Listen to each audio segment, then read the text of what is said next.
सारा ओडिशावासी मोर नमस्कार। हाँ, नमस्कार। मु गोटे ओडिया घर पिला। है क्या बोला तूने? तेमे ओडिया? हे आमे भाबुतने तमे मेड इन सियाड़ी का। आज मु आसीची किछि कहिबा पई। तो मारण तमे सत कहनी तमे किए कहूछ?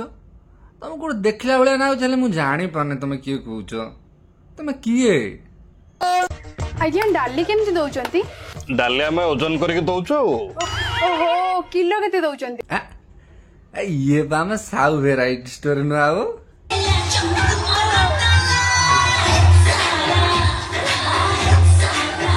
आ तेमु के यात्रा ठिकाना किए देला?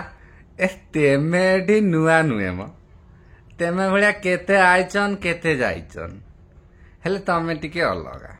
हा किमिति अलगा सेटा को भी मु बुझाई कहमी। हो नानी अला नानी तो पछरे जो माने सब आसी नथिले से माने गोटे नियम भितर थिले। हैं कि नियम सेटा भी तमे जानि ना। हो बुझाई दउछ। नियमटा हैला पुष्पा सला नएंगा नहीं हेले तेमे कण नईला व्रत नईच। ओडिशावासी बा राति आ सोई पारु नांती। टिके वीडियो ऊपर नजर पकई दवा।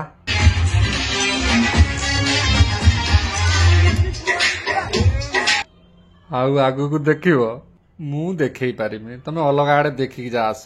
से दिन से मंच रे मोर छोट भूल पई। हैं कणा कहला तमे? भूल मालो तू जाकू भूल कहनु सेला ओडिया संस्कृति परंपरा ऊपर गोटे पहाड़। आउ पदुटिए कहूछि लज्जा हला नारीर भूषण। आ तम पाई कौन सेटा हमको जल जल करी देखा होछि। आउ गोटे छोटिया कथाटी तमे जदि ओडिया जाति संस्कृति परंपरा को सम्मान देई सिकिना एटलिस्ट ताको असम्मान करना सेथिरे तेमे खुशी आमे भी खुशी। आ तेमे जदि सेमिति करिवो आमे तुमको एमिति ट्रोल करिवो पुणी गोटे यात्रा हो। आपण माने को पाखु जेमति जाउथली आगु मध्ये सेमति मु जिब्बी। हा कोन कहलु पुणी आसीबु आगा भलिया? अला मरण नाइला तेते ये ते बुझे कि कनी फेरे कहूछ आसीबु। हैं हो आस देखा जीवा। आ जीवा लोक तो कई अटकई पारतनी आसवा लोक को आमे केमिति अटकईबु बा। हो आस आस घर आड़ा आस।